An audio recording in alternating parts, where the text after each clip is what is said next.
जय हिंद दोस्तों, आप सभी का स्वागत है आपके अपने YouTube चैनल पर। दोस्तों, आज हम लोग बात करेंगे जो आप लोगों ने डॉक्टर राम मनोहर लोहिया अवध विश्वविद्यालय अयोध्या के माध्यम से जो आप लोगों ने LLB का, LLM का, B फार्मा, D फार्मा और M.Med का आप लोगों ने जो पेपर दिया है, आप लोगों का जो रिजल्ट है वो संभावित तिथि रिजल्ट का है।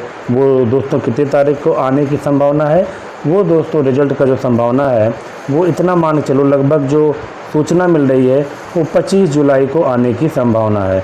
तो कितने तारीख को दोस्तों रिजल्ट आएगा? रिजल्ट की पूरी संभावना कितना है? 25 जुलाई को शाम को 7 बजे तक आने की संभावना रिजल्ट की पूरी है। तो उस रिजल्ट में कौन कौन से डॉक्यूमेंट लगेंगे दोस्तों? अगर हम लोग बात करेंगे कि काउंसलिंग में कौन कौन से डॉक्यूमेंट लग सकते हैं, तो सबसे पहले रिजल्ट आने के बाद दोस्तों आप लोगों को बहुत ज़्यादा समय नहीं मिलेगा। रिजल्ट जैसे आएगा उसके बाद आप लोगों को 2 से 3 दिन बाद ही आप लोगों की काउंसलिंग स्टार्ट हो जाती है। तो आप लोग अभी से ही अपने सभी डॉक्यूमेंट तैयार रखिए। डॉक्यूमेंट में क्या क्या लगेंगे, हम सारे दस्तावेज आप लोगों को बताएंगे क्या क्या चीज़ लगेगा। सबसे पहले दोस्तों आप लोगों को रजिस्ट्रेशन स्लिप लगेगा, एडमिट कार्ड लगेगा, 10th की मार्कशीट लगेगा। पूरी डॉक्यूमेंट हम आप लोगों को बता रहे हैं। सबसे पहले दोस्तों आप लोग ये करिए कि यहाँ पे आप लोग देख रहे हैं जो इसमें लिखा हुआ है, डॉक्टर राम मनोहर लोहिया अवध विश्वविद्यालय की प्रवेश परीक्षा काउंसलिंग के समय आपको सभी मूल दस्तावेजों के साथ साथ उनकी 100 प्रमाणित फ़ोटोकॉपी और पासपोर्ट साइज की फ़ोटो की आवश्यकता होती है। यानी कि दोस्तों आप लोगों को जो है आप जब काउंसलिंग में जाएंगे तो अपने सभी ओरिजिनल डॉक्यूमेंट लेकर जाएंगे और उसके साथ साथ ओरिजिनल डॉक्यूमेंट के साथ सबके कम से कम 2-2 प्रति फ़ोटोकॉपी भी लेकर जाएंगे। और फ़ोटोकॉपी जो भी लेकर जाएंगे, चाहे वह 10th की मार्कशीट हो गया, 12th की मार्कशीट हो गया, आधार कार्ड हो गया, सभी पर 100 प्रमाणित हस्ताक्षर कर लेकर जाएंगे। यानी उन सभी पर जो है आप लोगों का खुद का सिग्नेचर होना ज़रूरी है। तो चलिए दोस्तों डॉक्यूमेंट की बात करेंगे।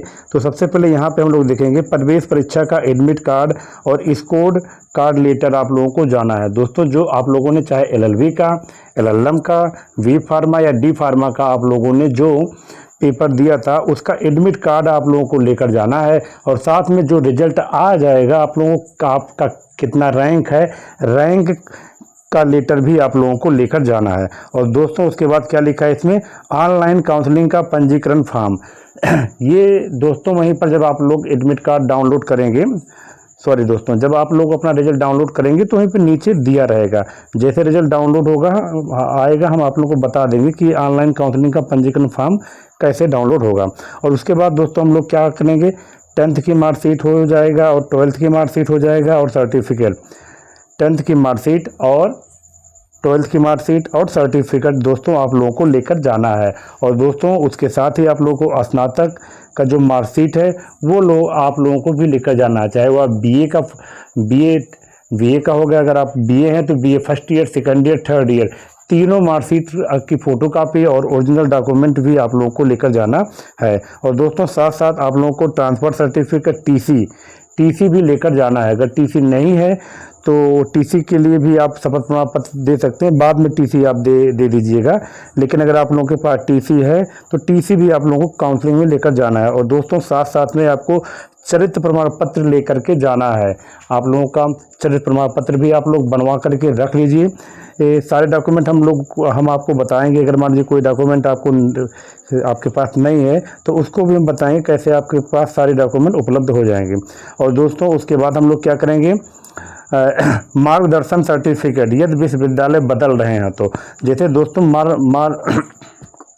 माइग्रेशन सर्टिफिकेट दोस्तों तभी लगता है, ये दोस्तों तभी लगता है कि जैसे अगर मान लीजिए आप डॉक्टर राम मनोहर लोहिया अवध विश्वविद्यालय से न पढ़ करके किसी और विश्वविद्यालय से आ रहे हैं।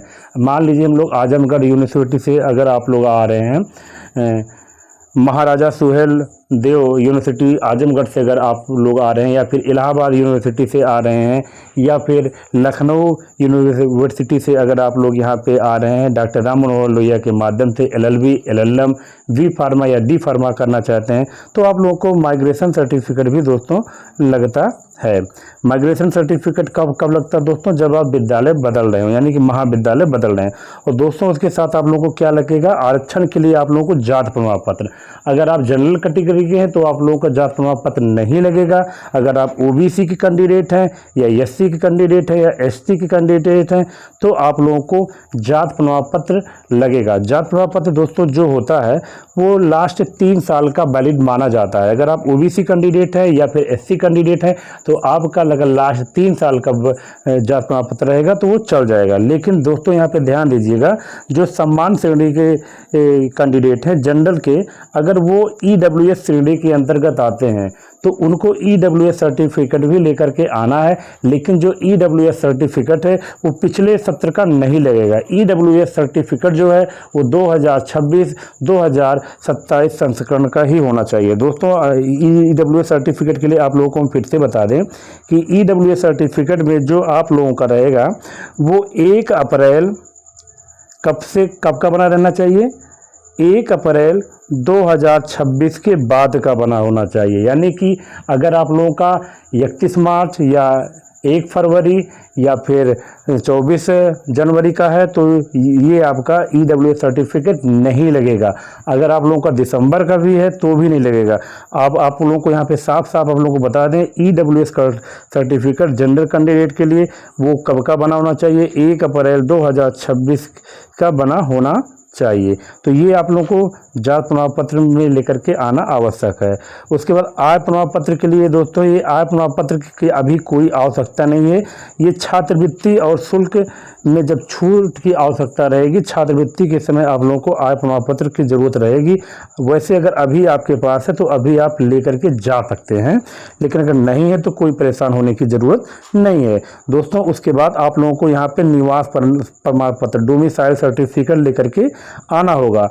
डोमिसाइल सर्टिफिकेट आप लोगों का दोस्तों बता दें, अगर आप लोगों का किसी भी सत्र का रहेगा तो चल जाएगा, चाहे वह 2026 का है, 2025 का है, 2024 का है, 2023 का भी अगर आप लोगों के पास डोमिसाइल सर्टिफिकेट है, निवास प्रमाण पत्र है तो वो आपका चल जाएगा दोस्तों। उसके साथ आप लोगों को हम बता दें, आधार कार्ड लेकर के आना है। आधार कार्ड आपको दोस्तों ओरिजिनल रहेगा और उसके साथ साथ दोस्तों उसकी फ़ोटोकॉपी भी रहेगा। अगर आप लोग के पास आधार कार्ड नहीं है तो आपका जैसे वोटर ID पहचान पत्र हो गया तो वो आप लोग ला सकते हैं। और दोस्तों उसके बाद बता दें, यहाँ पे जो हाल ही में खींची गई पासपोर्ट साइज की फोटोग्राफ जो होना चाहिए आप लोगों को जो लगेगा 4 से 6 फोटो आप लोग को लाना आवश्यक है।